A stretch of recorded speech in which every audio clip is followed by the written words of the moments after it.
I will start this morning by just officially welcoming all of you guys. Sawadee-kap. Welcome to Wat Tung. Nice to see all of you guys. Today is our group learning program. We gather here each Sunday and Wednesday in order to share the teachings of the Buddha with you. And I also live stream from here at the temple. And then this evening, I'll be teaching this same class from home and live streaming from there as well. So no matter where you are, there should be a live class available for you to learn the teachings of the Buddha.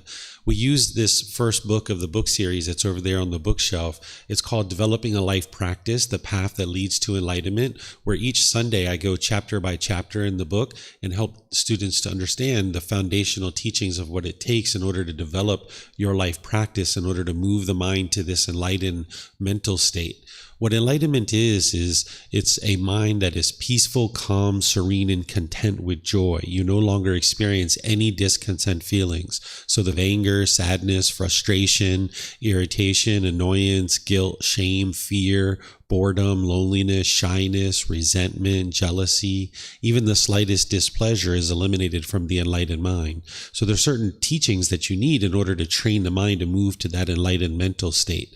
Essentially what the Buddha did during his lifetime is he figured out these individual pollutions that are in the mind, and he discovered the tools and techniques to eliminate them out of the mind. And as you do, this is where the qualities of the mind gradually increase and improve to the point where the mind gets to enlightenment. Not only do you eliminate discontent feelings, but you experience focus, concentration, clarity of mind, deep memory. You'll see your personal and professional relationships will really blossom and grow.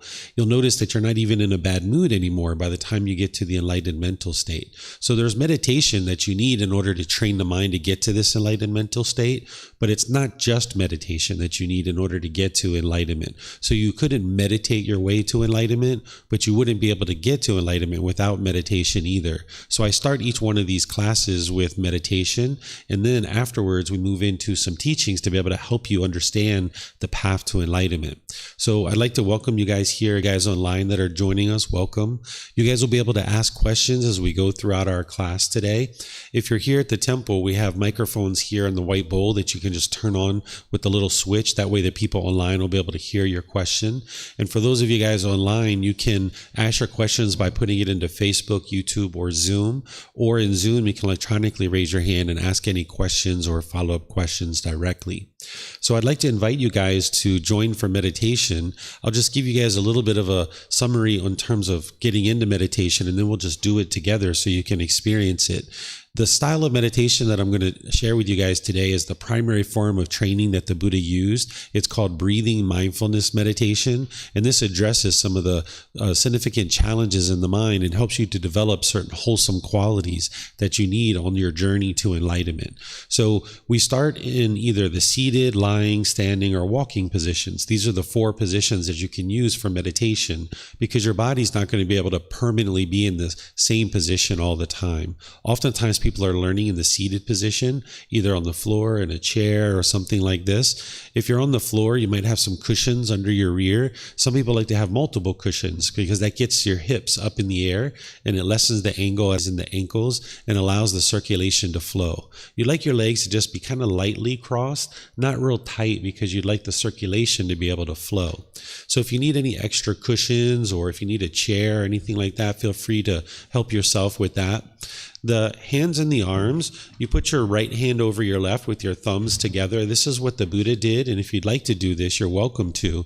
But again, not everybody's going to find the same thing comfortable. So it's not about everybody doing it exactly the same way. It's about finding what's comfortable for you. So some people like to put their palms on their thighs or on their knees. Some people put their palms up. It's really whatever's comfortable for you. The upper body should be erect. This keeps the mind attentive and alert during the meditation. Whereas if you were slouched, the mind would have a tendency to be complacent or dull and lethargic. Whereas if you were real rigid, the mind might have a tendency to be overactive or uptight. So you'd like to be in the middle where the upper body is erect, and this keeps the mind attentive and alert during the meditation. I'm going to ease us into meditation with some chanting, which you guys are welcome to join along in the chants if you like. I have them on a laminated sheet over there on the table. There's several versions of it, so you guys can have a copy to use here at the temple if you like. You're just welcome to get up and get one if you like. It has the Pali language, which is the original language of the teachings of the Buddha. They're captured in this Pali language, but then it has the English translations on it as well, so you can see those. The Pali language during or after the life of the Buddha was used in order to capture the original teachings, but the Buddha probably spoke in a language other than Pali during his lifetime. And during his lifetime, nothing was actually written down. It was all oral teachings. So they used chanting during his lifetime and teachings to memory. About once every 2 weeks, they would chant in order to commit the teachings to memory. These chants, it's not a rite or a ritual or a ceremony or worship. It's not prayer or anything like that. For nowadays, we just use it to ease the mind into meditation and ease it out of meditation. But during the lifetime of the Buddha, they used chanting as a way to recite his teachings and commit them to memory.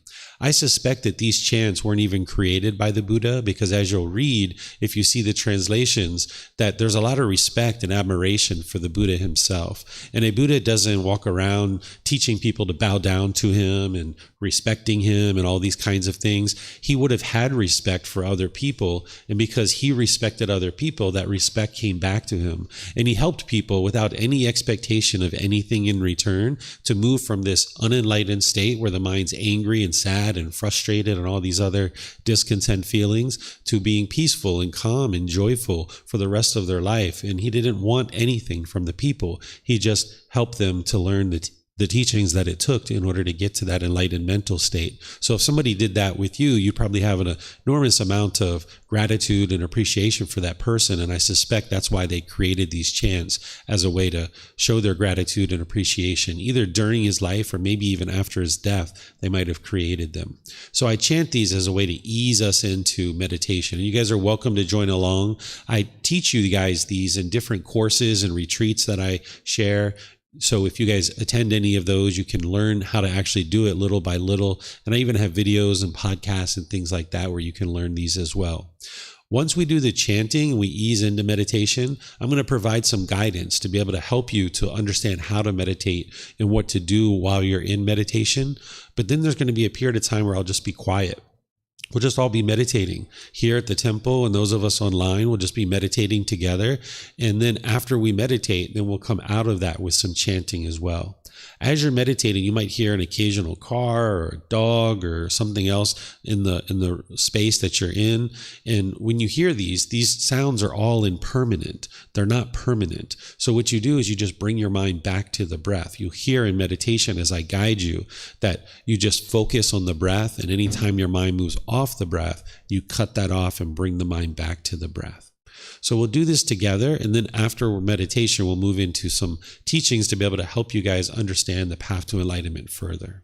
So make yourself comfortable, and if you'd like to join in the chants, feel free.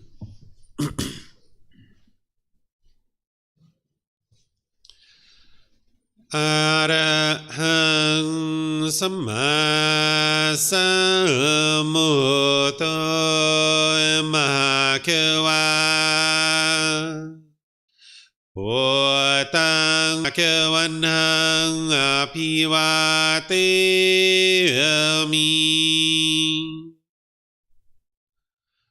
Savakato Mahakevata Dhammo Dhammang Namasami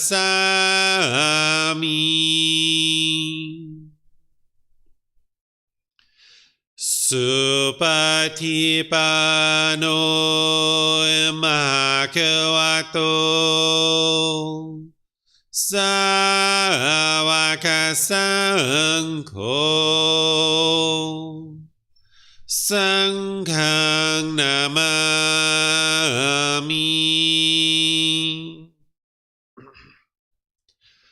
Namo Tassa Bhagavato Arahato Samma Sambuddhassa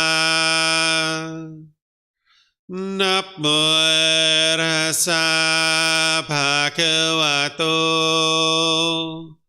อะระหะโตสัมมาสัมพุทธัสสะนะโมตัสสะภะคะวะโตอะระหะโตสัมมาสัมพุทธัสสะอิติปิโสมหะคะวะอะระหังสัมมาสัมพุทโธวิชาจารณังสัมมุโนสกขาโตโรกาวิโตอนุเตโรปุริสานามาสติสัตตาตาวามนุสนังโอโตภะคะวะติ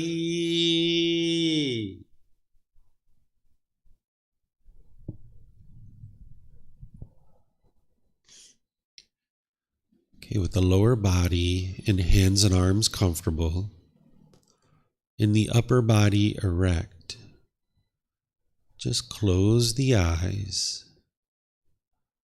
and start breathing in through the nose and out through the nose. Here you're just looking to establish the breath, a nice, natural, steady, consistent breath, not forced or controlled, just a gradual inhale through the nose, experiencing the full breath. And then when you're ready, exhale out through the nose. Breathing in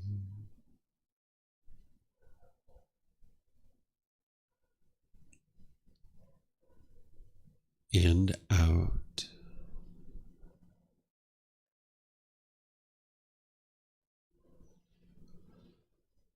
Breathing in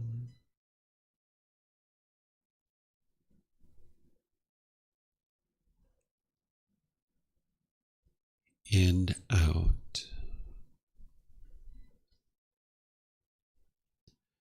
Your breath may not match up with the guidance that I'm providing, and that's okay. This is your practice. I'm just here for guidance.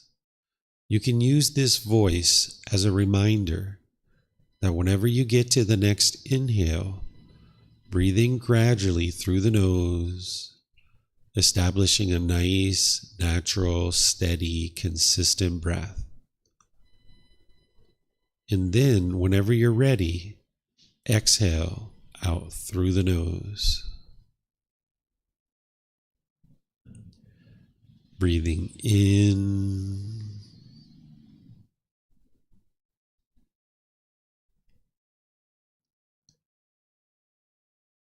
and out.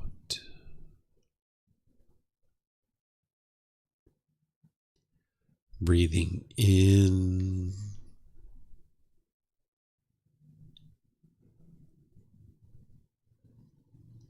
and out.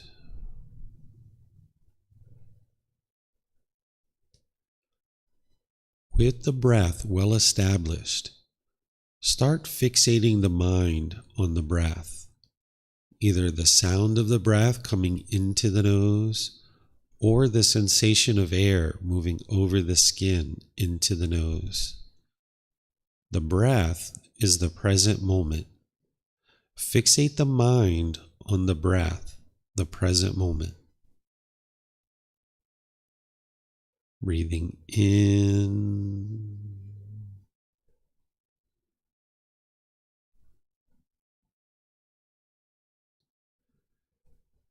and out.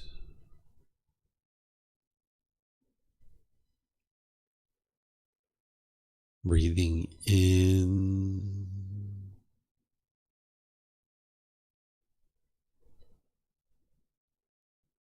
and out.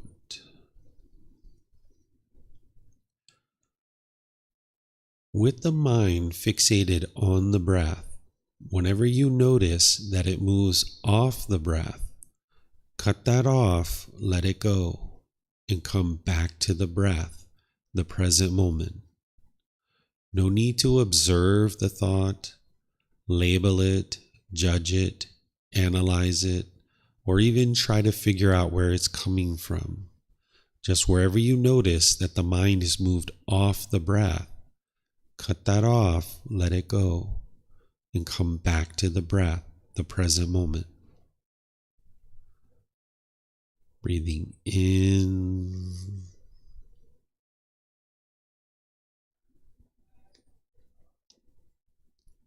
and out.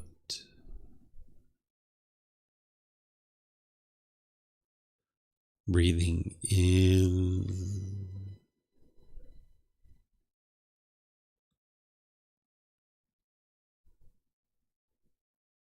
and out.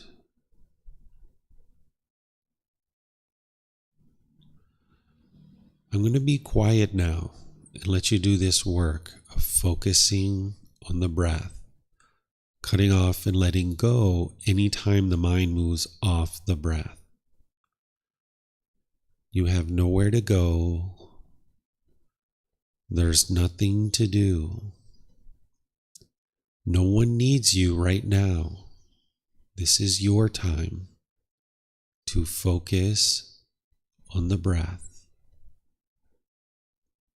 Breathing in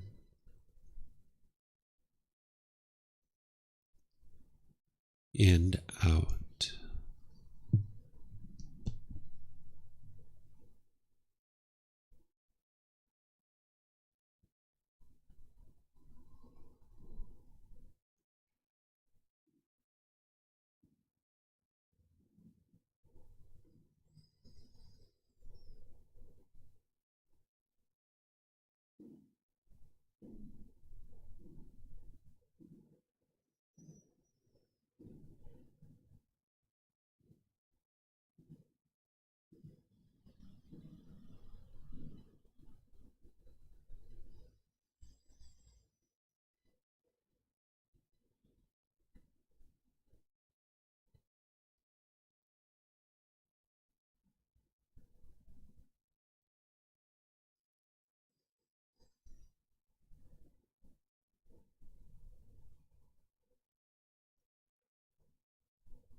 อะระหังสัมมาสัมพุทโธมะคะวะโอตังมะคะวันตังอภิวาเทมิสวากขาโตมหะคะวะตาธัมโมธัมมังนามัสสามิสุปฏิปันโนมหะคะวะโตสาวกสังโฆสังฆังนามามินะโมตัสสะภะคะวะโตอะระหะโตสัมมาสัมพุทธัสสะนะโมตัสสะภะคะวะโตอะระหะโตสัมมาสัมพุทธัสสะนะโมตัสสะภะคะวะโตอะระหะโตสัมมาสัมพุทธัสสะอิติปิโสมะคะวะอะระหังสัมมาสัมพุทโธวิชาจารณังสัมมุโนสคาโตโรกาวิโตอนุเตโรปุริสาธัมมาสติสัตตาตวะมนุสนังพุทโธภะคะวะติ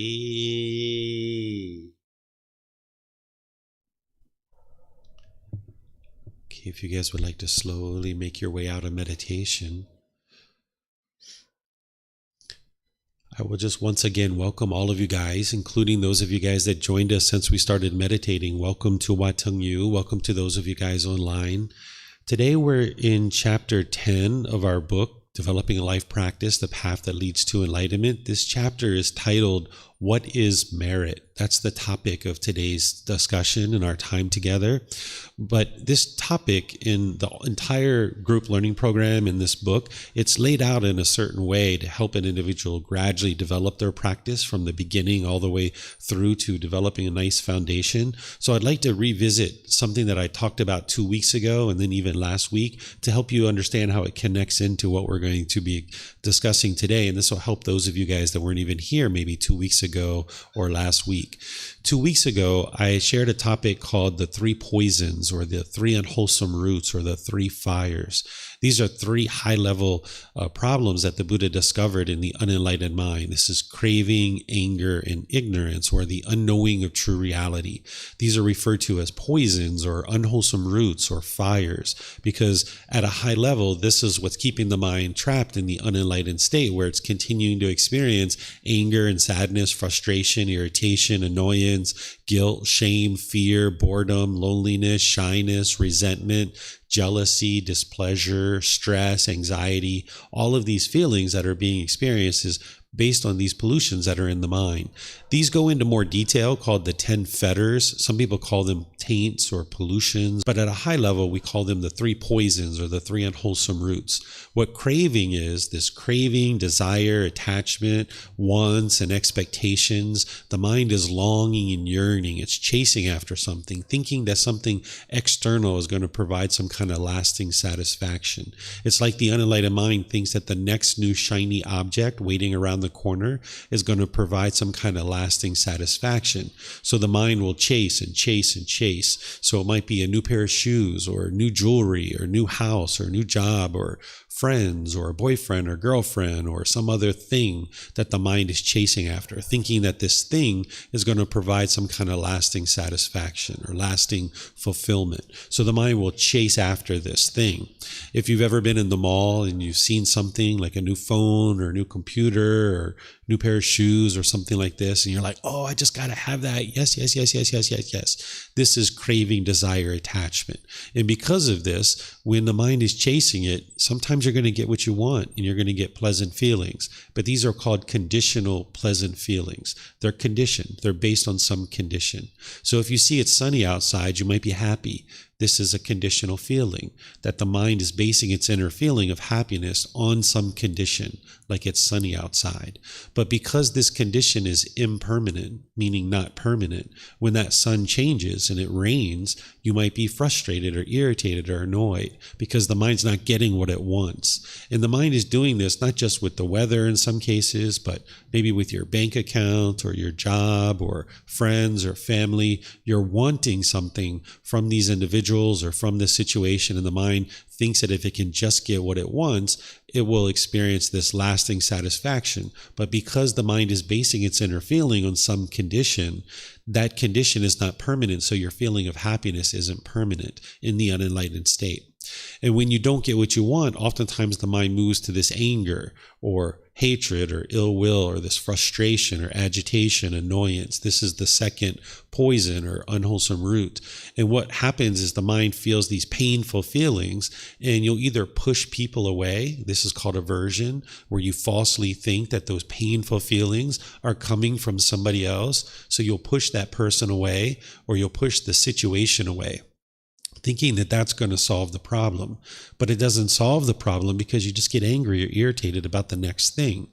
If that was the problem, when you push your friends or your family out of the way, then you would never get angry ever again. But that's not the problem. That's why the mind keeps getting irritated and annoyed or angry over and over again. So the mind will tend to push people or push the situation away, or you'll become bitter and harsh and hostile towards somebody. This is the coming from that same poison of anger, hatred, and ill will. Or you'll put your expectations on people, trying to control them and get them to do things your way. Because the unenlightened mind thinks that if I can just get these cravings fulfilled, if I can just get people to do things my way, everything will be perfect. But the only problem with that is there's 8 billion people in the world, and you can't train 8 billion people to do things your way. So as long as you misunderstand the problem and you think something external is causing your inner feelings, then you will push people away. You'll become bitter and harsh and hostile, and those people might choose to leave out of your life. Or you'll put expectations on people, pressuring people, and then they'll choose to leave out of your life. So the number of people you can spend time with in the world will become fewer and fewer and fewer as your expectations grow and grow and grow. And where all of this is coming from is what's called ignorance, or the unknowing of true reality. The Buddha didn't use the word ignorance the way it's used today in a derogatory way or demeaning way. It's more of the unknowing of true reality, or confusion or misunderstanding, that the unenlightened mind lacks wisdom. It doesn't understand that it's causing its own discontent feelings. In the unenlightened state, we will tend to blame other people and think that other people are causing us to be angry, or someone else is causing us to be annoyed. And this is because of the confusion or the misunderstanding or the lack of wisdom. So when you study the teachings of the Buddha, you don't believe his teachings. You learn them, you reflect on them to independently verify them, and you practice them. And this is what helps you to acquire wisdom. And this wisdom is what's awakening the mind. When we talk about awakening the mind to enlightenment, you're cultivating wisdom to be able to understand the natural laws of existence, of what is truly happening in the world and being able to reflect on that through your own direct experience and being able to see the truth. So if you just heard what I shared and you can reflect on that to see what's going on in your life, you can see, yeah, that's exactly what you've been experiencing, that you're wanting something, you're chasing after it, and when you get it, you get pleasant feelings of happiness, excitement, elation, thrill, exhilaration, euphoria. But when you don't get what you want, you get those painful feelings of anger, sadness, frustration in others. And then you might push people away, you might be bitter and harsh, or put your expectations on people. And this is just all coming from a lack of wisdom. The unenlightened mind just doesn't understand what it doesn't understand. So there's actually remedies for each of these poisons to transform the mind and eradicate this. And that's why people might come to the temple or read a book or consult with a teacher, so you can learn the path to enlightenment and how to transform the mind. Because with craving, this longing and yearning, what you're doing to antidote that is you're practicing breathing mindfulness meditation, what we just did together. On a consistent, ongoing basis, you're training the mind to focus on the breath. And when the mind moves off the breath, you cut that off and let it go and bring the mind back to the breath. Your goal isn't to eliminate your thoughts in meditation. As long as you're alive, you're going to have thoughts. What your goal is to build mindfulness or awareness of mind, so you can be aware of what's going on in the mind. So when you see the cravings in your daily life, you can then cut them off and let them go, restraining the mind. You can also cultivate concentration in this meditation, where you're focused on a single object like the breath, and now you use that focus and that mindfulness during your daily life, that where you see the mind longing and yearning, having craving, you know that's going to end in discontentedness, and you're going to be left with these painful feelings. So when you see the mind longing and yearning, if you've been training enough in meditation over a consistent long-term period, you'll be able to cut that off. So if you're in the mall and you see that there's this brand new pair of shoes and your mind is longing and yearning for them, and you know that you already have shoes, you don't need another pair of shoes. How many pairs of shoes can you wear at one time? Maybe you have 10 or 20 or 30 pairs of shoes, and you see your mind's trying to latch onto this to get these pleasant feelings. You can then restrain the mind and pull it back if you've been training your mind this way in meditation. We also use generosity, which is something we're going to be talking about today. And this is why I kind of giving you guys this little recap, is that with craving, desire, attachment in the mind, the unenlightened mind tends to be somewhat selfish, where it holds on to things, wanting things to be self-serving and selfish. The mind becomes somewhat selfish. So when you practice generosity, where you're giving and sharing more than is strictly required in any given situation of your time, effort, energy, and resources, and you have no expectation of anything in return, this trains the mind to let go. To let go, because with craving, the mind holds on to things really tightly. So if you're holding on to things and you're longing and yearning for things, you are sometimes going to get what you want and get those pleasant feelings. But that happiness that arises, it changes and then it fades away. Ultimately, those new pair of shoes or that new job or that new boyfriend or girlfriend, you feel great at the beginning when you first get it, but then it fades away because it's a conditioned object. So because the conditioned object is impermanent, your feelings are impermanent too. The happiness arises, it changes, and it fades away. This enlightened mental state, the mind will be permanently joyful, permanently happy. It'll be unconditioned happiness by the time you train your mind to get to this enlightened mental state.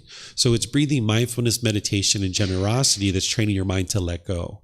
And then with the anger, hatred, and ill will, and those lesser versions like frustration, agitation, annoyance, and so forth, you're using loving kindness meditation and practicing loving kindness in daily life through your intentions, your speech, and your actions. What loving kindness is a genuine interest in seeing all beings be well. It's active goodwill. So this is something you cultivate as part of the core central teachings of the Buddha.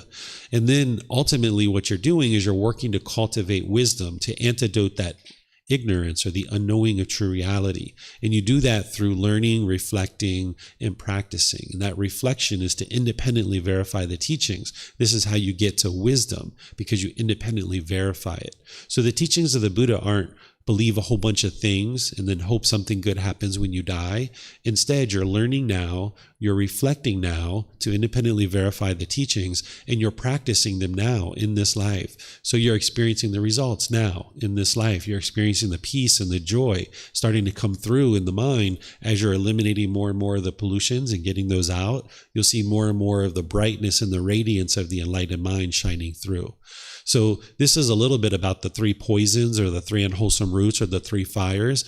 And it's important to understand these because what I taught last week is the natural law of Kamma, this cause and effect or action and result, the results of your decisions. Some people refer to it as karma. Karma is the Sanskrit version of this word. It's just a different language. The original teachings of the Buddha are in the Pali language, so people who study the original teachings of the Buddha might use this word Kamma, which is cause and effect or action and result. It's the results of your decisions. It's a natural law that's functioning all the time, whether you're aware of it or not. There's no being that's overseeing this natural law. It's not punishments or words. It's not a mystical, magical thing. It's not a dark cloud that's following you around. It's literally the results of your decisions. And when you make decisions through the 3 unwholesome roots, it's going to produce unwholesome Kamma, or unwholesome results. So when you make decisions through craving, anger, or ignorance, it's going to produce unwise decisions that then create unwholesome results or unwholesome Kamma. Because when you make decisions in craving, they're going to be based in your selfish desires. It's only for yourself. So then when you make that unwise decision and put it out into the world, it's going to produce unwholesome results. Or if you make decisions based in anger, or those lesser versions like frustration, irritation, annoyance. You put that type of decision out in the world and it's going to produce unwholesome results for you. And then if you make decisions based in ignorance or unknowing of true reality, the same thing. It's going to produce unwholesome results because these are unwise decisions coming from the pollutions of the mind. But when you transform your mind and you practice what's called the 3 wholesome roots of generosity, loving kindness, and wisdom, now when you start making decisions through generosity, loving kindness, and wisdom that you cultivate in your mind, these are wise decisions that are then going to produce wholesome results.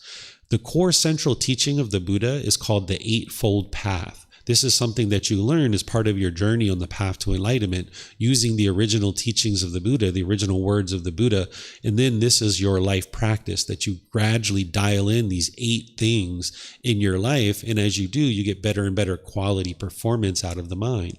That's why it becomes more focused and concentrated and clear, because you're eradicating this pollution out of the mind. So the Eightfold Path is the core central teaching, which I taught at the very beginning of this group learning program. But all of these things come back to this natural law of Kamma, of cause and effect. When we talk about awakening the mind to enlightenment, what you're doing is you're gaining wisdom on these natural laws, namely the natural law of Kamma, of cause and effect. Because in the unenlightened state, we don't understand this natural law. We're not aware of it. So we struggle, we have difficulties in life making decisions that are going to produce wholesome results. Just like with the natural law of gravity, when we were growing up, we made unwise decisions.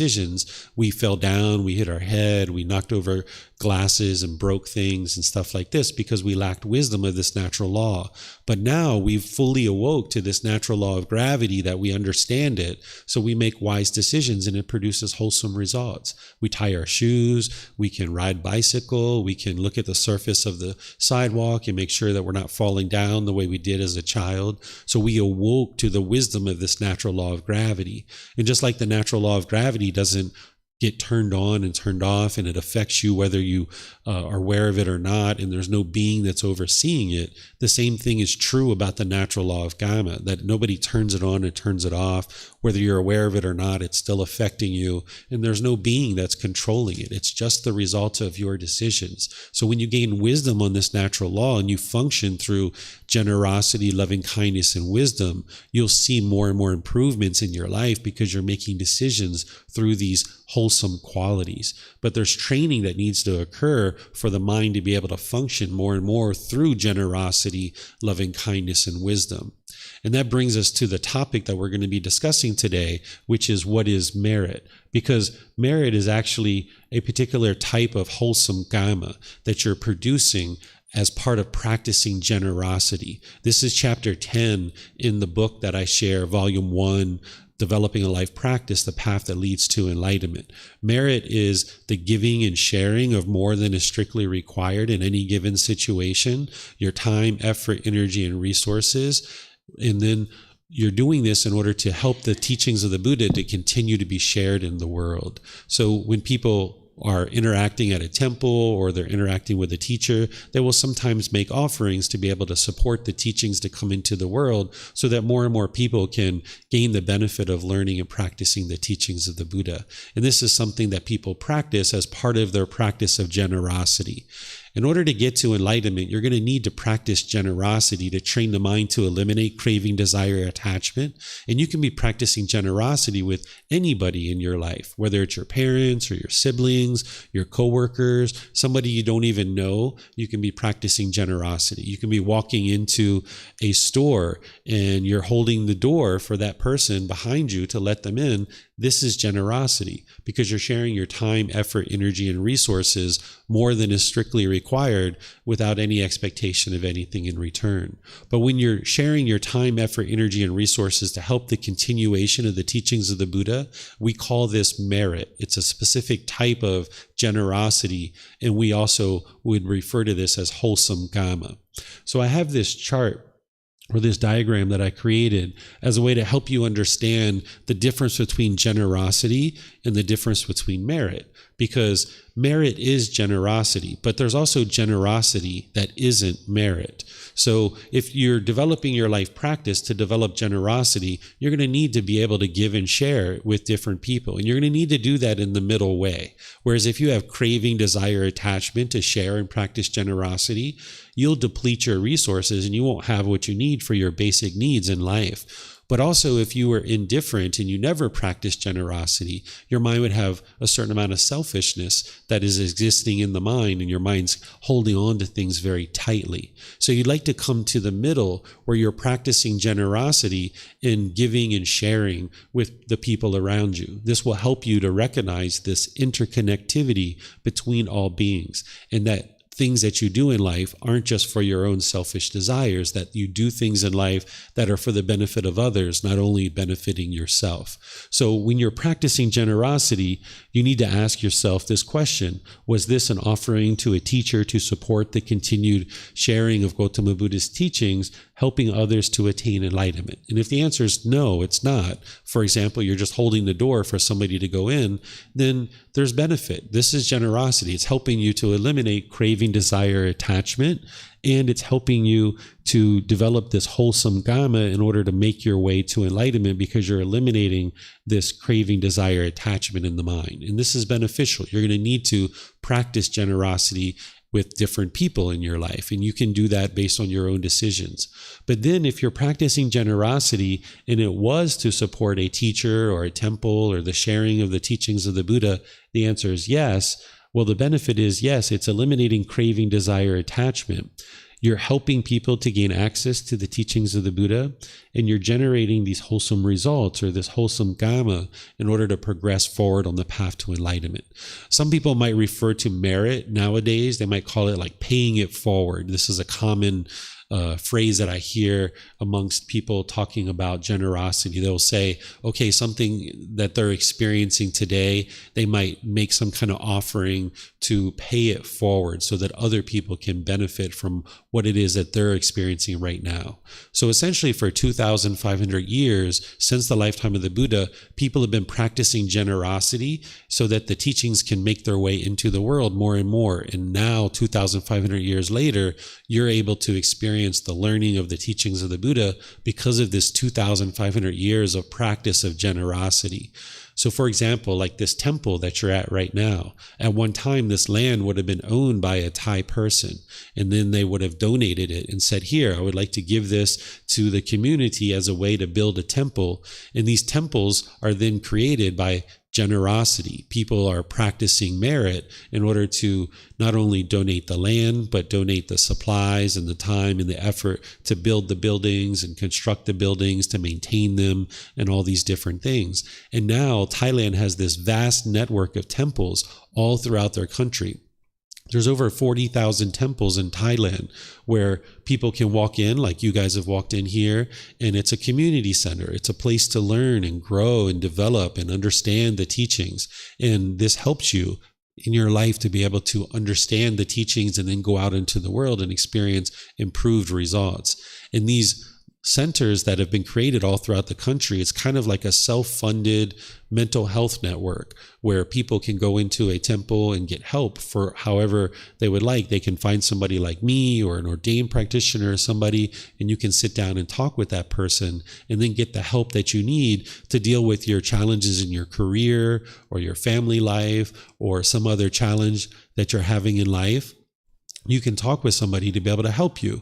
And these temples are here for people to be able to come into and gain the help and assistance that they need in their life. And then when people are benefiting from that, some people might choose to then support the environment that is here to pay for the water, the electric, the different things that need to be provided in order to make this available for people to be able to come and benefit from. So this is what we would refer to as merit, sharing time, effort, energy, and resources to be able to help the teachings of the Buddha be accessible to other people. And this is helping you in that your mind is being trained to eliminate craving, desire, attachment. And it's also helping other people because then they can get access to the teachings. So there's generosity, which is the sharing of time, effort, energy, and resources with anybody and everybody that you might decide to share it with based on your own interest to do that. But then there's this unique type of generosity or wholesome Kamma that we refer to as merit, which is helping the teachings of the Buddha be accessible to other people in the world. So there's some words of the Buddha that I'm going to share with you guys to be able to help you guys understand this topic more fully about merit. And I'll read these to you guys, and then as we go, I will explain it to you and help you. Although the Buddha teaches very clear, very concise, you don't need to interpret his words. You don't need to try to figure out what he's saying. But some of his teachings, it needs an understanding of other teachings that he shared. So like I'll read this one for you guys, and then I'll explain certain things that you might not understand about other teachings that he has that you need to understand in order to understand this one. So I'm not interpreting his words. I'm just sharing with you reflections that you might need from other teachings that he shares. So here, this first one, he says, this is titled An Unsurpassed Field of Merit for the World. It says, monks, there are these 8 persons. These 8 persons are worthy of gifts, worthy of hospitality, worthy of offerings, worthy of reverential salutations, an unsurpassed field of merit for the world. What 8? The stream enterer, the one practicing for the realization of the fruit of stream entry. The once returner, the one practicing for the realization of the fruit of once returning. The non-returner, the one practicing for the realization of the fruit of non-returning. The arahant, the one practicing for the realization of the fruit of arahantship. Okay, so let me pause right here and explain this first part before I move on. This first part, the Buddha is saying that there's these 8 people that are worthy of these gifts or offerings and so forth. And the 4 people that he's referring to is anybody who's in one of the 4 stages of enlightenment. That's what stream enterer, once returner, non-returner, and arahant is. These are individuals who are in one of the 4 stages of enlightenment, and he referred to these individuals in these 4 ways. So a stream enterer is someone in the first stage of enlightenment. A once returner is in the second stage of enlightenment. The non-returner is in the 3rd stage, and then the arahant is actually enlightened. This individual has eliminated all the pollution of the mind, and their mind is actually enlightened. We refer to them as an arahant. So he's saying these are the 4 people, and then these other 4 are people who are practicing to realize these particular stages of enlightenment. They haven't yet attained them, but they're working towards the attainment of these 4 stages. So these are 8 people that he says it's wise to make offerings to. And the reason why is because these are individuals that are deep into their practice, that have cultivated a certain amount of wisdom to be able to understand how to train the mind to get to enlightenment. And then they're able to offer those teachings back to other individuals to be able to improve the condition of their mind. There's nothing mystical or magical that's going to benefit you in making offerings to one of these 4 people. It's that if you're coming in contact with somebody in one of the 4 stages of enlightenment, or that are working to realize one of the 4 stages of enlightenment, then you're able to access that wisdom. You're able to get in contact with somebody where you're making a gift or an offering. And yes, you're improving your mind so that you can eliminate craving, desire, attachment, but you're able to cultivate wisdom because you're able to ask that person questions about the path to enlightenment. So that's why he's recommending that somebody make offerings to these 8 people. Because if you can imagine, during the lifetime of a Buddha, there were thousands and thousands and thousands of people learning with him. And not everybody was practicing the teachings very closely. So he encouraged people to support and make offerings to individuals who were deeply into their practice in one of these 4 stages, or practicing for one of those 4 stages, because those are the individuals who are practicing the teachings closely. Just because somebody shaves their head and wears certain clothes doesn't mean that they're practicing the teachings closely. So he was giving guidance at different times about how to discern and how to determine whether somebody was practicing the teachings closely. This is just a teaching to help you understand who to make an offering to, but there's other teachings that he shares to help you figure out whether somebody is in one of these 4 stages of enlightenment or not. So this continues. It says, "These 8 persons, monks, are worthy of gifts, worthy of hospitality, worthy of offerings, worthy of reverential salutations, an unsurpassed field of merit for the world. The 4 practicing the way, and the 4 established in the fruit. This is the upright community, composed in wisdom, in virtuous behavior, for people intent on sacrifice, for those beings seeking merit, making merit that ripens in the acquisitions. What is given to the community bears great fruit." So here what he's saying is that these are the individuals, these 8 individuals, these are the upright community. During the lifetime of the Buddha, there were many different teachers that were actually teaching teachings that were claiming that their teachings could lead to enlightenment. The Buddha knew that it was his teachings that led to enlightenment, but other people were teaching different things. They were teaching people to hang themselves upside down from trees, lay on beds of nails, pierce their body with metal implements, starve themselves, doing all this disparaging things to the human body, because the thought was that if you could cause physical pain to the body and the mind could overcome that, you would get to enlightenment. But the Buddha discovered that this wasn't true, and he figured out what it took to actually get to enlightenment. So there was other people who were claiming that it was their teachings that led to enlightenment. And the Buddha was referring to his community as the upright community, or the straight community, because he knew that they were practicing the true way to get to enlightenment. So he's saying this support for this upright community that has a lot of wisdom and virtuous behavior or moral conduct, that if there's individuals who are interested in developing this merit, that this merit ripens in the acquisitions. What ripens in the acquisitions means is you can acquire one of these stages of enlightenment as you learn and develop your practice. If you're coming in contact with someone who has deep wisdom about the teachings to train the mind, then you will be able to train your mind and also make your way to one of these 4 stages of enlightenment.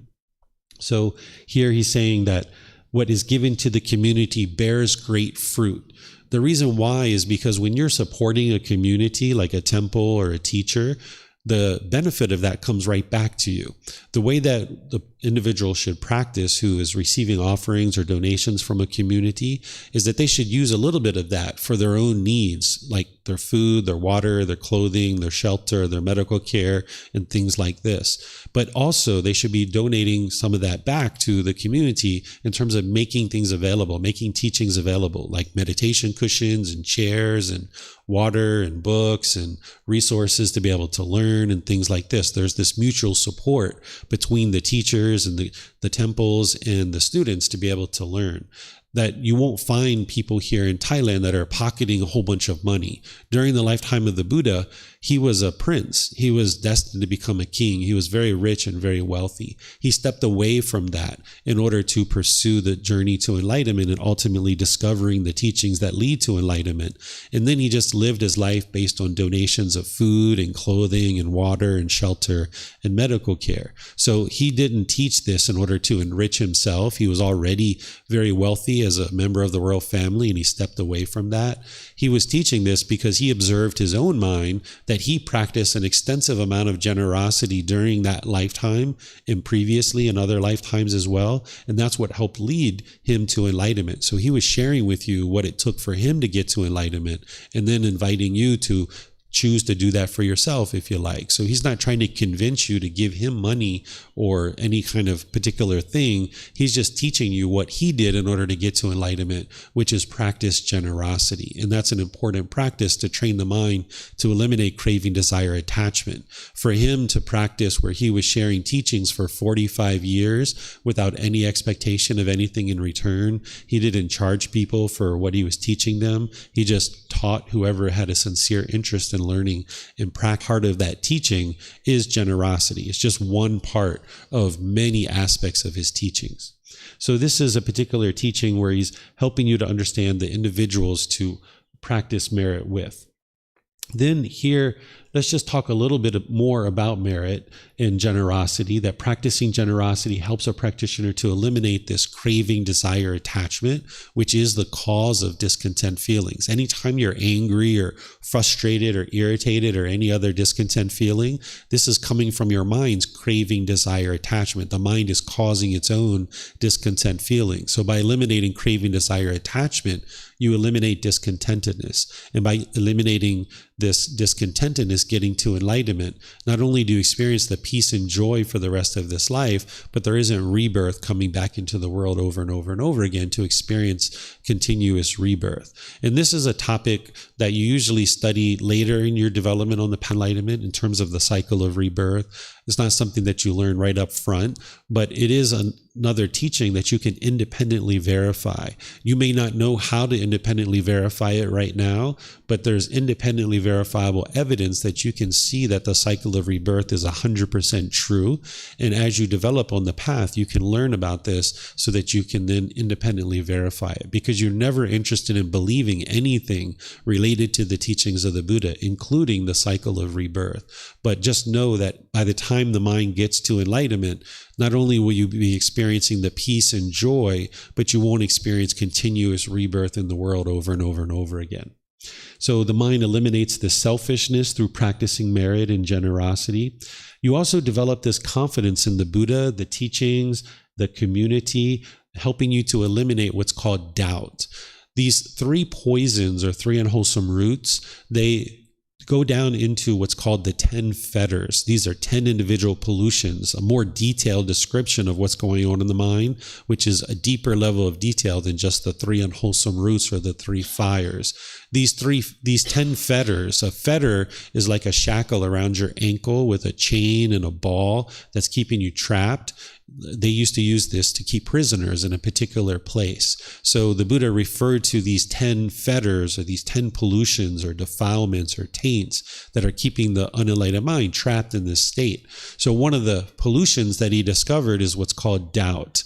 And what doubt is where you have doubt about the Buddha, about his teachings and the community. You might have doubt about your teacher and their ability to help you get to enlightenment. You might even have doubt about your own ability to train your mind and cultivate your mind to be able to get to enlightenment. So as long as you have this doubt in your mind, it'll hinder you from being able to get to enlightenment. And typically when someone first comes to the path to enlightenment, there will be doubt. This is very normal. This is one of those fetters or one of those pollutions. But the way you eliminate doubt is not through blind belief. The way that you eliminate doubt from your mind is you investigate the teachings. You examine the teachings of the Buddha. You kind of harness that doubt in a positive way, and you create an inquisitive mind where you're like, you know what? I do have doubt. I doubt whether the Buddha existed. I doubt whether his teachings lead to enlightenment. I doubt whether this community can support you to be able to help you get to enlightenment. You might doubt your teacher. You might doubt your own ability to get to enlightenment. And if you have doubt, then that's where a lot of people are. And you harness that to create an inquisitive mind, and you start investigating the teachings and you start examining them.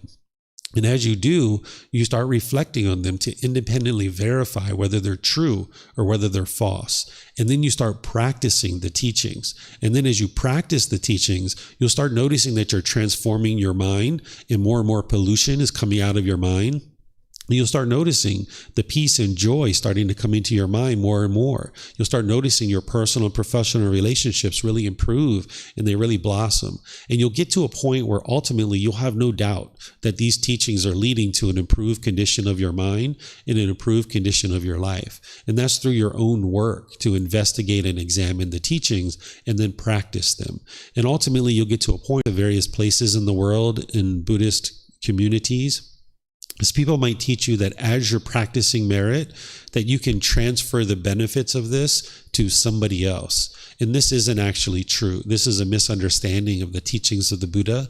They actually have a ceremony that they do in order to kind of transfer the benefits to somebody else. There's these little bowls and these little pitchers of water, these little urns of water, and they pour it out. In Thai, we call it Wat Tung.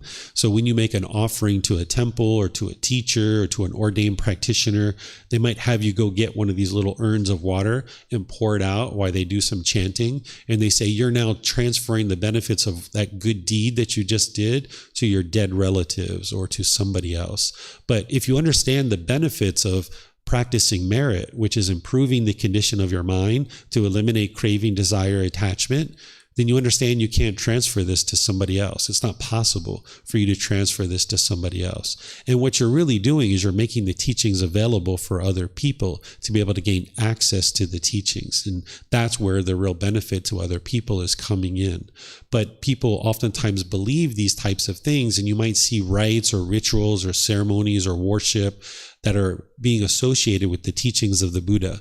But whenever you see a rite, ritual, ceremony, or worship being associated with the teachings of the Buddha, you know right away that that's not the teachings of the Buddha, because he never taught any rites, rituals, ceremonies, or worship. So if you come across this either here in Thailand or anywhere else in the world, you don't judge people, you don't look down on them, you don't think negatively of them, but just understand that that's not the teachings of the Buddha. And you can still make offerings, you can still support a temple or a teacher, even if they're choosing to do those kinds of things. Although the Buddha taught to make offerings to these four individuals in the first, second, third, or fourth stage of enlightenment. If someone's in the first stage of enlightenment, they wouldn't be doing rites, rituals, ceremonies, and worship. By the time you get to the first stage of enlightenment, you've deeply been able to penetrate the teachings of the Buddha to a certain extent. And one of the things that you've eliminated is your belief that rites, rituals, ceremonies, and worship are going to lead to an improved condition of mind.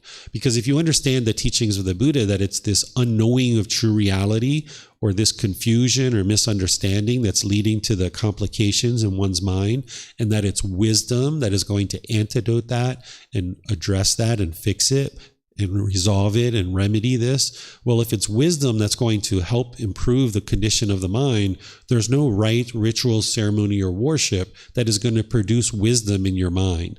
So you might go to places associated with Buddhism where they're sprinkling water on you, or they're tying a string on your wrist, or other things like this. These are all different folk beliefs and folk traditions that were around during the lifetime of the Buddha, and they're even around today. And some people are practicing those things, not necessarily understanding the original teachings of the Buddha.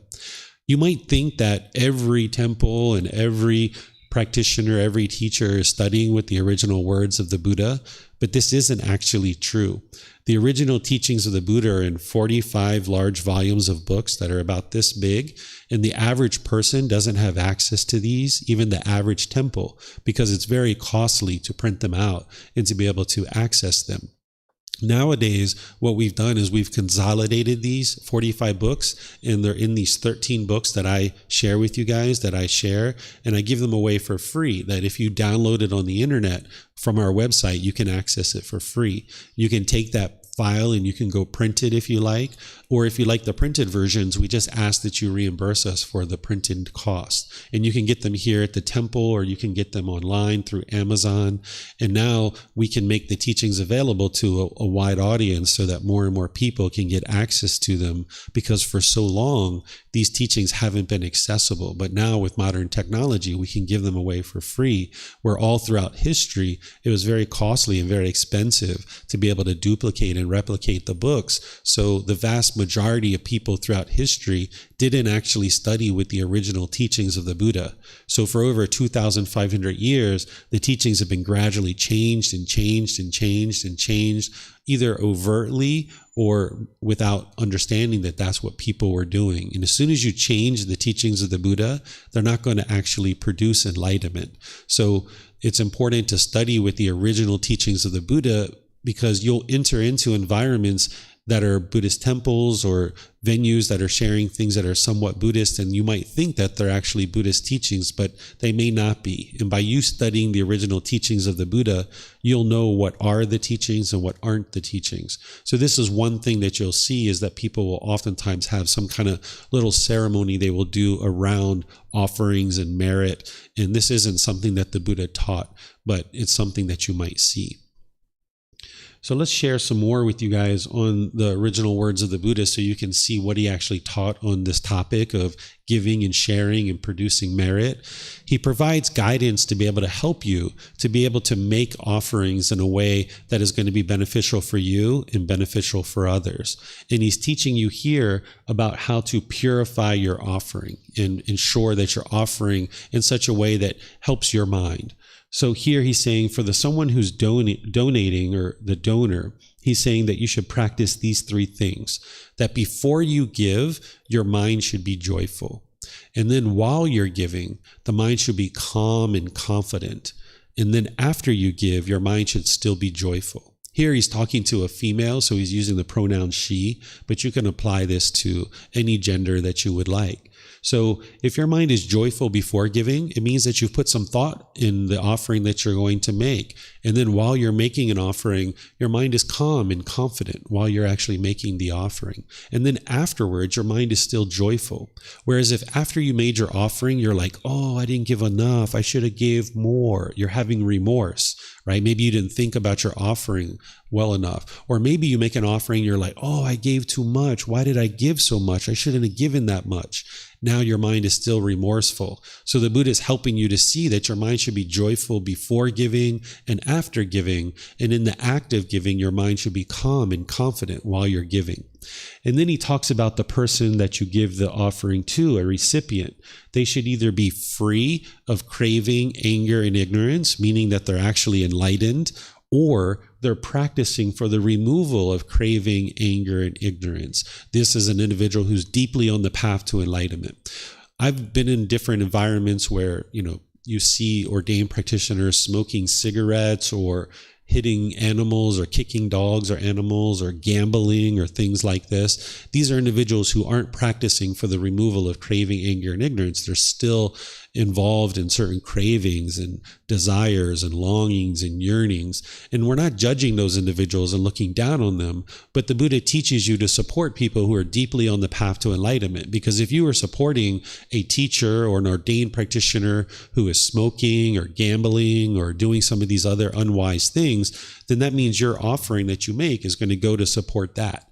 And the Buddha was more interested in seeing the teachings continue to be shared in the world so that many, many people can benefit and get to this enlightened mental state where the mind can be peaceful and joyful. So if you're going to support a temple or a teacher in sharing the teachings, I would suggest that you look for somebody who's practicing the teachings very closely and practicing wise decision-making about their moral conduct. This is one of the things that you can look at, is the moral conduct of an individual who you might be choosing to make an offering to. And again, not in a judgmental way where you're looking down on this person, but just where is it wise to put your resources, either your time, your effort, your energy, and your resources that are going to be supportive in helping you and helping others to be able to cultivate the mind and learn the teachings that it takes to be able to get to enlightenment.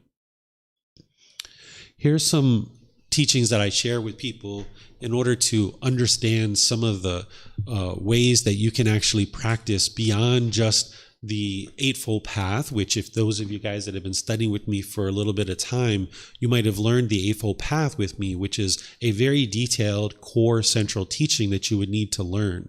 But then that can be somewhat challenging when someone's first getting started. Of course, you can gradually dial this in more and more, and that's what you're going to need to do. But sometimes a student might ask, well, what does all of these teachings of the Buddha really boil down to? What should I be doing on a day-to-day basis?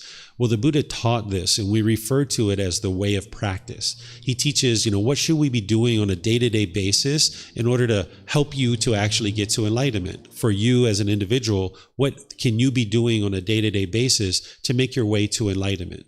Well, he teaches generosity, moral conduct, and meditation. These are the three things that an individual who's on the path to enlightenment is working towards accomplishing in their life practice. The generosity is to eliminate craving, desire, attachment, that's selfishness. The moral conduct are things like what you see in the Eightfold Path called right speech, right action, and right livelihood. Because as long as you're putting out harm through your moral conduct, this harm is going to come back to you. So if you're speaking very harsh and aggressive and hostile with people, or you're lying, or you're slandering, or gossiping, or things like this, if you're putting that out, that's what's going to come back to you. Or if your bodily actions are harmful to people, if you're killing or stealing or having sexual misconduct or things like this, as you're putting out that harm's going to come back to you because of the natural law of Kamma. It's cause and effect, or action and result. The Buddha didn't teach rules or commandments. He didn't try to force you or convince you to do anything. He's helping you to see this causality, or this cause and effect between what you choose to do and the decisions that you make. And then when you make those decisions, then there's going to be some result that you experience. And when we choose to make unwise decisions, we're going to experience unwholesome results. So by cleaning up our moral conduct and gaining the wisdom around this natural law of Kamma based on the natural laws in this wise conduct, then when we make wise decisions to put out harmless decisions, then this wholesome Kamma can come back to us. But as long as we're making harmful decisions, then there's going to be this unwholesome result, or unwholesome Kamma.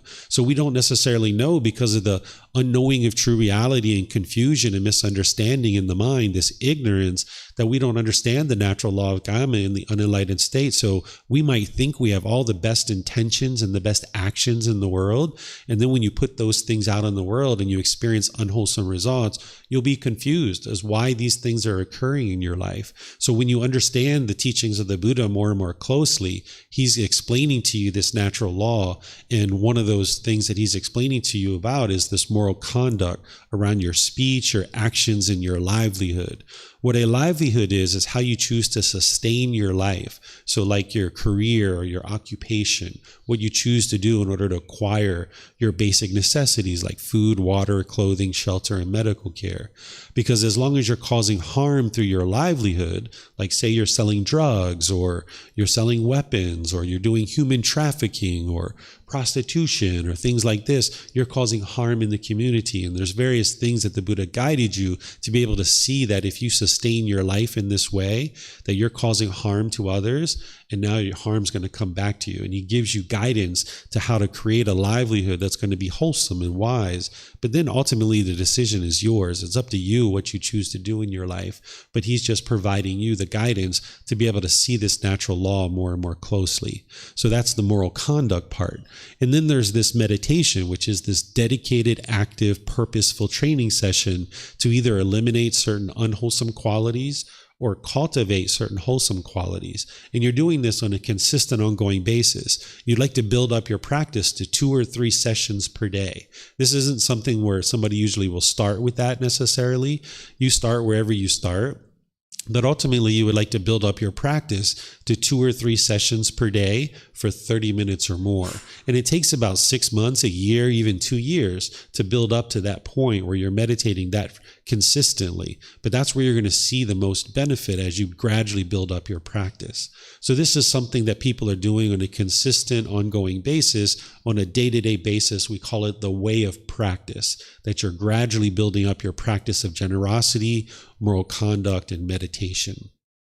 So I'm going to pause here before I go on further in our talk today and see what questions you guys might have. As I mentioned here at the temple, you guys can ask questions by using the microphones there. You can just turn it on. There's a little gray switch on the front, and you can just ask your question. We'll hear it here at the temple, and they'll hear it online as well. And for those of you guys that are online, you can ask any questions by putting them into Facebook, YouTube, or Zoom. Or in Zoom, you can raise your hand electronically, and I'll see that you have a question.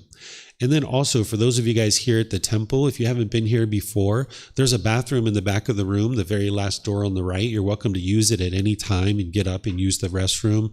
There's even some water that is provided for the students, by the students. You're welcome to help yourself to water at any point in time as we go throughout our talk this morning. So do you guys have any questions here in the temple or at home through the live video?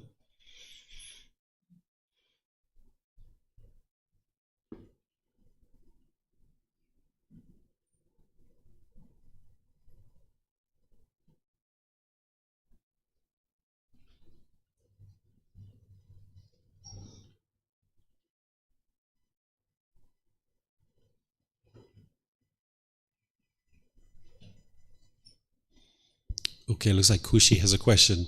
I'm going to fix the camera. It looks like the camera's frozen up. Just give me one moment. The folks online can see us better if I fix the camera. 1 second.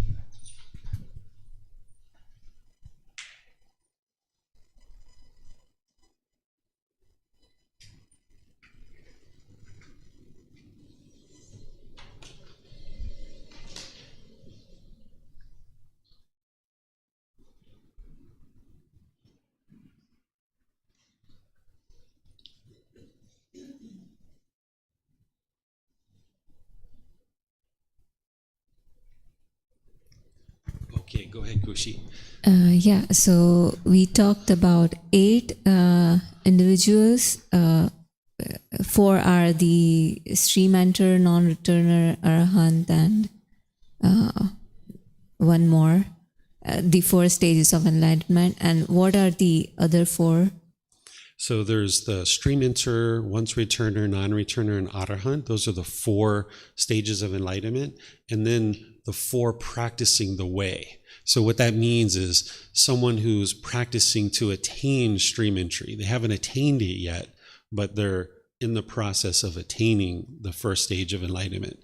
And then the next one is someone who's practicing for the attainment of the once returner, or the second stage of enlightenment. So they're in the first stage, but they're practicing for the attainment of the second stage, and then so forth and so on. So you can see it here in the words of the Buddha, where he's sharing this here, where he's saying, one practicing for the realization of the fruit of stream entry. So they haven't yet attained it, but they're working in that direction, that they're deeply practicing the teachings. They're not just complacent and dull and lethargic, but they're actually motivated and encouraged and showing initiative towards the attainment of one of these 4 stages of enlightenment. Okay, thank you. Yes, you're welcome. Okay, I'm not seeing any other questions here online or at the temple. So what I'll do is I'll keep going here and sharing more with you guys on this particular topic. Here's some more words from the Buddha on this topic of generosity. This was a pretty impactful teaching when I learned it, and I thought that I would share this with you guys to be able to help you guys understand it as well. It's titled, If Beings Knew the Results of Giving and Sharing. He says, monks, if beings knew, as I know, the results of giving and sharing, they would not eat without having given, nor would the stain of selfishness obsess them and take root in their minds. Even if it were their last bite, their last mouthful, they would not eat without having shared it, if there were someone to share it with. But because beings do not know, as I know, the results of giving and sharing, they eat without having given, and the stain of selfishness obsesses them and takes root in their minds. What he's talking about the benefits of giving and sharing is he's talking about the mental state of enlightenment. He's saying, if beings knew, as I know, the results of giving and sharing, the results of giving and sharing is the elimination of craving, desire, attachment, which ultimately leads to enlightenment. And what he's saying is if people knew how peaceful and how joyful the enlightened mental state is, in that it's generosity that will help you to get to that peaceful and joyful mental state, they would not eat without having shared it, even if it was their last bite, their last mouthful. But because beings do not know, as I know, the results of giving and sharing, meaning beings do not know about this peace and this joy, then they eat without having shared it, and they allow this selfishness to obsess the mind. So what you should do is use this. If you would like to practice generosity, you can use this as a reminder that, say you're opening a bag of potato chips and there's other people around. Hey, share it, right? Share it with people around you. Or you're at a meal with people. Share some of your food. This is really helpful because the mind oftentimes holds on to these things. The unenlightened mind functions very much like an animal. We're not animals, we're human beings, but our consciousness has been conditioned through countless animal existences. So the mind in the unenlightened state tends to function very much like an animal. And if you see an animal will typically hold on to their food. They will growl and they will roar and they will put fear in other beings who are trying to get close to their food. And oftentimes an unenlightened human being can do the same thing, that we hold on to our food very closely. I remember as a child growing up, and we would go to the grocery store and we would come home with groceries. Me and my sister, we would hide our favorite snacks so that the other person couldn't get any, right? Like I would always grab the Oreo cookies and hide them somewhere that she couldn't find them. And then sometimes she would get home from school before me and she would end up finding them. And then I would get angry and frustrated and that she had found my Oreo cookies, right? We tend to hold on to these things and growl and roar. Well, you can transform your mind and you can share your food. And this is really helpful for your mind if you're not already doing this, to be able to give and share and let go and not hold things so tightly. And not just food, but other things in your life as well. So you might decide to do that in order to help you with generosity. Here the Buddha is sharing about the 5 benefits of giving. He says, monks, there are these 5 benefits of giving. What 5? One is dear and agreeable to many. Sorry, I can't see. Wholesome persons go in large numbers to one or to you. One acquires a wholesome reputation. One is not deficient in the householder duties. With the breakup of the body after death, one is reborn in a good destination, in a heavenly world. These are the 5 benefits of giving. By giving, one becomes dear. One follows the duty of the wholesome. The wholesome, mentally disciplined monks always go in large numbers to one. They teach one the teachings that dispels all discontentedness, having understood which, the taintless one here attains nibbana, or enlightenment. So here the Buddha is explaining 4 or 5 benefits of what it takes when you're practicing generosity, of what it's going to produce for you. And these are all pretty self-explanatory, but I'm going to focus on number 5 for a moment, because here you see where he says, okay, if you practice generosity, then there's this potential to be reborn in the heavenly world. Well, the goal of the teachings of the Buddha is not to be reborn in the heavenly world. These realms that he taught of hell, animal realm, afflicted spirits, human realm, in the heavenly realm, these aren't permanent existences. It's not like the goal of this path is to do a whole bunch of good things and then die and live in heaven for the rest of your life. The heavenly realm isn't permanent. Beings are moving in and out of that realm all the time. But the same things that lead to your enlightenment are the same things that lead to rebirth in a destination like the heavenly world. So he's explaining to you the natural laws of existence of what truly is happening, but don't be mistaken and think that that's the actual goal, to actually exist in the heavenly realm. Now in the human realm, this is the ideal existence, because you can actually train your mind to get to enlightenment. You have painful feelings, you also have those pleasant feelings, and the neither painful nor pleasant. So with those pleasant, painful, neither painful nor pleasant feelings, a human being kind of has built-in motivation to be able to get to enlightenment, because we don't tend to like those painful feelings, the anger, sadness, frustration, and others. We're interested in escaping that and getting away from that. And the teachings of the Buddha is what's going to help you to accomplish that.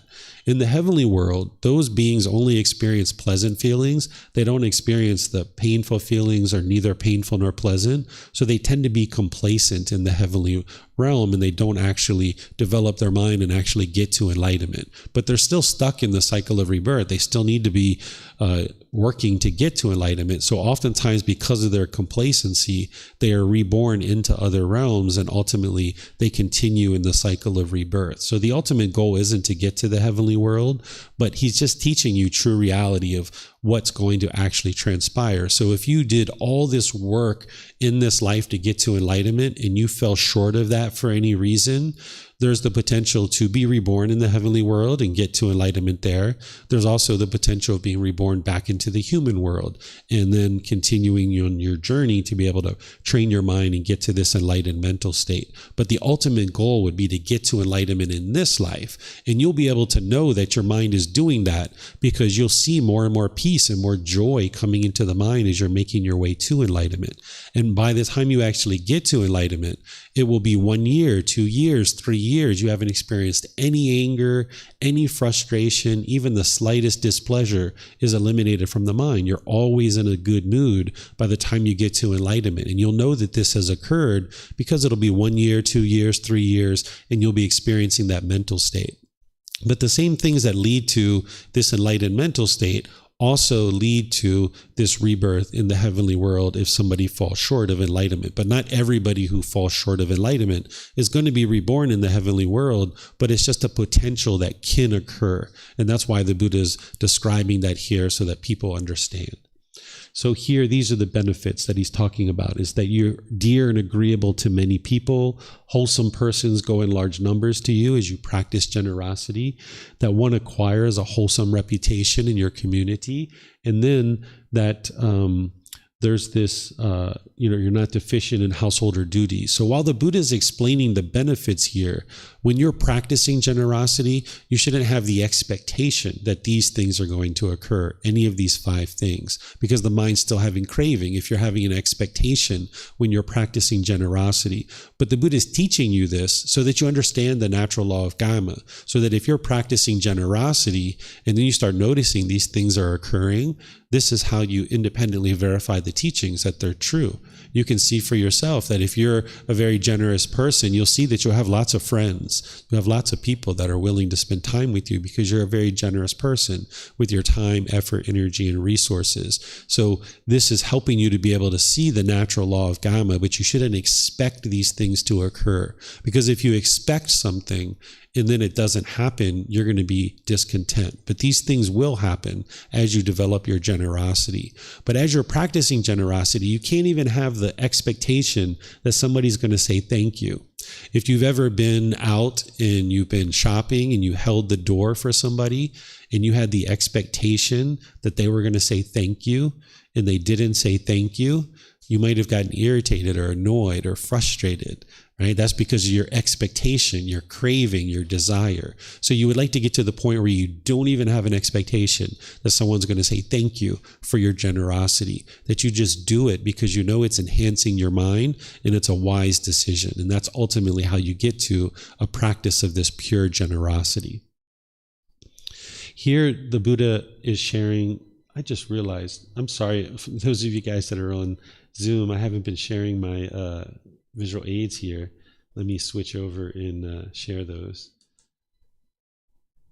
Usually you guys say something. I didn't hear anything from you guys. So, okay. So now we're sharing the visual aids to the folks on Zoom. All right. So here, this is a teaching where the Buddha is talking about the difference between material possessions and sharing the teachings. He's saying here, monks, there are these 2 kinds of gifts, a gift of material things and a gift of the teachings. Of these 2 kinds of gifts, this is supreme, a gift of the teachings. There are these two kinds of sharing of material things and sharing of the teachings. Of these 2 kinds of sharing, this is supreme, sharing of the teachings. There are these 2 kinds of assistance with material things and assistance with the teachings. Of these 2 kinds of assistance, This is supreme, assistance with the teachings. So what he's saying is you could essentially, he's not talking about your parents here, but I'll use this analogy. You could essentially give your parents all these money and cars and houses and all this kind of stuff. And okay, that's fine. That's what you give your parents. But what would be even better is helping people to get access to the teachings that they could actually improve the condition of their mind and get to this enlightened mental state. Because if there was 2 buttons for you to press, that, okay, you could press this button and experience the peace and joy for the rest of your life, or you could press this button and you'll stay angry and frustrated and irritated for the rest of your life. Which button would you press? The one where you stay peaceful and joyful for the rest of your life, or where you stay angry and irritated for the rest of your life? Which one? The first one, right? I don't think many of us would press the anger and irritation for the rest of our life. Well, it's not a button that you can press to be able to get to this enlightened mental state. You need to do the work and the effort to be able to train your mind. But at the same time, if you could make this option available to somebody else, hey, you can either press this button or you can press this button, you probably would be interested in providing this option for them to experience this peace and joy. And that's what the Buddha is talking about here, is that that's the best kind of sharing, or the best kind of gift, or the best kind of assistance, is to be able to allow people to be able to experience the peace and calm, serenity and contentedness with joy that is the enlightened mental state. So that's what it does when you practice generosity to produce merit. You're making this available to people to be able to experience the peace and joy of the enlightened mental state. And then the last thing that I'll share with the words of the Buddha here is helping you to understand this mutual support that he taught during his lifetime. Here, he's saying mutual support between monks, Brahmins, and householders. Let me explain to you guys what these things are. I think you guys know what a monk is, or an ordained practitioner. What a Brahmin is a Brahmin during the lifetime of the Buddha, and even now, this is what we might consider to be a Hindu priest. That during the lifetime of the Buddha, there were people who believed that if there was something that was bad going on in their life, that they needed to go to this Hindu priest, or they would pay this person money, and then they would do some kind of ceremony or some kind of prayer on their behalf. They were supposed to go home and things were going to get better. So the people were taught that they couldn't communicate with God and they couldn't pray, that it was only this special class of people called Brahmin, and that you would have to pay them to do something on your behalf, and then your life was supposed to get better. And the Buddha knew that this wasn't true. It doesn't work, because you have to cultivate wisdom. It doesn't matter what some kind of rite or ritual or ceremony somebody does for you. If you go home and you talk aggressive and harsh and hostile with your family and your boss and your neighbors, your life is going to be, very hectic, because you're putting out all this hostility, and that's what's going to come back to you. So the Buddha understood that this wasn't actually helping, but nonetheless, these Brahmin and the Buddha, they had certain relationships that the Brahmin would end up learning from the Buddha, even though they were still doing the rites and rituals and ceremonies and worship, that they would oftentimes learn from the Buddha as one of his students. And then that's what a household practitioner is too. This is somebody who is practicing the teachings of the Buddha from the household life, and they're living in the home, and they're learning and practicing his teachings, working towards getting to enlightenment. So the Buddha is talking to the monks here. He says, monks, Brahmin, and householders are very helpful to you.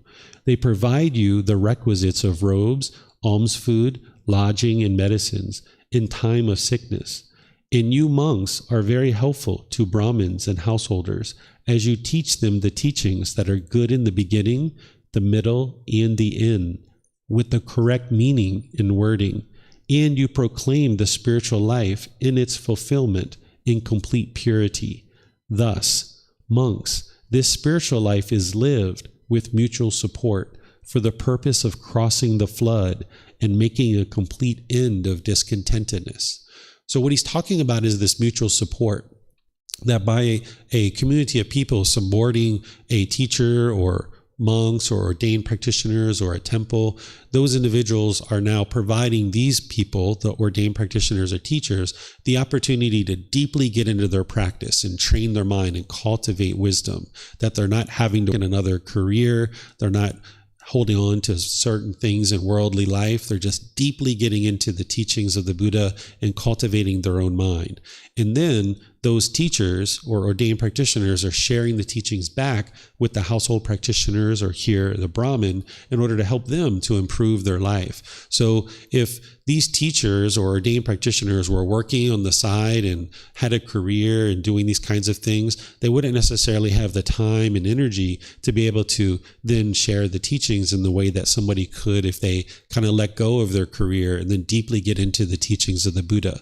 So it's a community of students that is supporting a temple or a teacher or ordained practitioners to be able to deeply get into their practice, develop their practice, and then that individual should be giving the teachings back to others as a way to help them. This is the mutual support, or the Kamma, that as students are supporting a teacher should then be willing to support their students with the teachings that they need in order to help improve their life. And this is something that the Buddha taught all the way during his lifetime. He created his life in this same way, that he gave up being a king, he walked away from the royal family, and he just dedicated his time to sharing the teachings to help people. And then he just accepted offerings to be able to help him because he needed to sustain his life in some way. But rather than going towards the riches and wealth of the royal family, he just lived a very basic, very simple life, enough to sustain his life and then be able to share the teachings with others. So this is something that's in place even today, that this is the way that it should work, that if you're helping a temple or a teacher or somebody to support them through your offerings, you should see that that teacher is more than willing to help you to be able to share the teachings. But also that teacher shouldn't have any expectation that their students are going to support them. That's not the way this works, that a teacher should be sharing and practicing generosity themselves without any expectation of anything in return. And then if the students choose to support that temple or that teacher, then that's their choice. But the help from a teacher shouldn't be contingent on support. So you should see that a teacher is willing to help you and support you regardless of whether or not you ever make any offerings. So that's the way that I function, that if a student makes offerings to me, fine, that's wonderful. I'm able to purchase things like electric and air conditionings and projectors and the things that I need to be able to share the teachings. But if somebody never makes any offerings, that's fine too. I will still help them and still help them grow. Here in Thailand, they take this very seriously, that there is at least one case that I'm aware of where several years ago, there was an ordained practitioner who was accepting offerings, but they were taking it for themselves. This individual was wearing like Gucci sunglasses. They had like Prada handbags. They were flying around in chartered private jets and things like this. And this individual was discovered by the Thai people. And they actually put out an arrest warrant for this person, and they fled away from Thailand. They went to America. So they put a Interpol warrant out for this individual, and the U.S. police arrested the person and they extradited him back to Thailand. And he went to court. He was found guilty of what he did, and they sentenced him to 20 years in prison because he was using the money that was coming in through the temple to support this lavish lifestyle, when in reality what we're taught to do is live just a very basic, very simple life. And then the bulk of the offerings that are given to us are offered back to the community as a way to create an environment which is conducive for you to be able to learn. So anybody that you make offerings to, you should see them offering the teachings and helping people, supporting people. You should see that they're creating an environment that is comfortable for students to be able to learn and grow. They should be investing those resources in helping to share the teachings. That's what this mutual support is, that an individual needs support for their food and water, clothing, shelter, and medical care, but the vast majority of the support that they're receiving should be coming right back to you as a way to offer the teachings and help you to be able to learn. So this is what merit is, and this is how you practice it. This is how it benefits you. This is everything that I have to share today. I'll just open up to see what questions you guys might have. Again, here at the temple, you can ask questions, or those of you guys online, if you would like to ask questions, you're welcome to.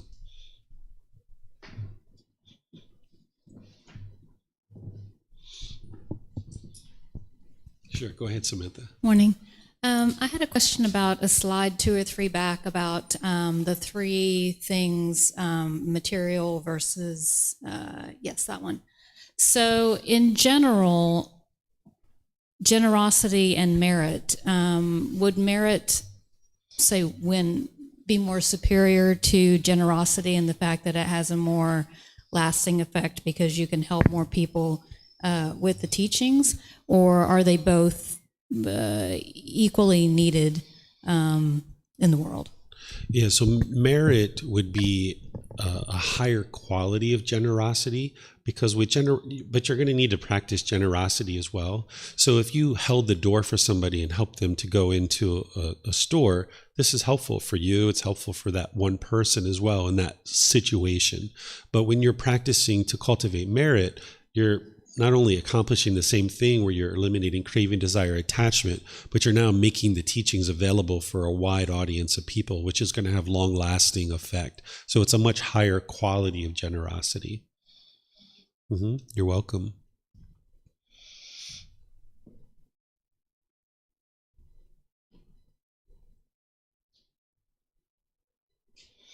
Okay, I'm not seeing any other questions anywhere. So what I'll do then is I'll just end here by thanking all of you guys for joining here at the temple, and those of you guys online that are tuning in as well. Thank you for deciding that you'd like to learn the teachings of the Buddha today. You're welcome to come here and learn. This is a particular topic that was at this particular time. This isn't necessarily where somebody would start learning the path to enlightenment. There's other teachings that usually people will start with, but for those of you guys that maybe are coming here for the first time, this is where you guys came in to learn. So this is a topic that you had an opportunity to learn. So it kind of connects a bunch of things together. But if you would like to continue to learn or learn more and really start at the beginning of the path to enlightenment, there's various programs and courses and retreats that we have that are really helpful for you. In fact, next week on Monday, the 27th, we're starting a Foundation in the Path to Enlightenment course, which is a 5-day course which takes you from the very beginning and helps you to develop a nice foundation over the course of 5 days from 9 a.m. to 3 p.m. And you can find the details of this on our website, or there's a bulletin board here that has some information about it. And you can even ask me or some other students that have attended those courses and so forth. And we have various retreats throughout the year, and many of them we actually live stream as well. So as you guys travel, you can attend through the live stream, and they're even recorded, so you'll be able to access them even if you can't attend live. So you can get these books, you can get the classes and courses and retreats all available at no cost. You can even get personal guidance if you'd like to sit down and talk either here in Chiang Mai, or if you'd like to schedule an appointment online, we can meet in Zoom, because it's one thing to learn in class, but it's another thing to apply it to your specific life. So as you need help, you can reach out and get help. That's essentially what a teacher is here for. Where some people might think of a Buddhist teacher like a life coach or somebody like this, where we're not telling you what to do or how to do it, but we're helping you through your life to develop your life practice and awaken slowly to this natural law of Kamma and all the other natural laws as well. So wherever you guys need help, feel free to reach out, and I'm here to help you. Never have any expectation of anything from you whatsoever. I'm just pleased to be able to help you and see that you're interested in moving your mind to this enlightened mental state, because it's a point where your mind can be so peaceful and so joyful that life is effortless. You won't be struggling and having difficulties in life anymore. So next Sunday, I'm going to be teaching chapter 11, which is meditation, developing your practice, where I'm going to be going through and teaching you the 4 specific types of meditation that the Buddha taught in order to move the mind to enlightenment. And then on this Wednesday, we're also having a class where I'm going to be doing guided breathing mindfulness meditation together with the students, and then just opening up to any and all questions that you guys might have. And then you can see our website for all the various courses and retreats and online programs and resources that we have. So thank you all for joining, whether you're here at the temple or you're online, and perhaps we'll see you guys in a future class. Have a very wonderful and lovely rest of your day. Sawadee krap. Sawadee krap.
thank you again for watching.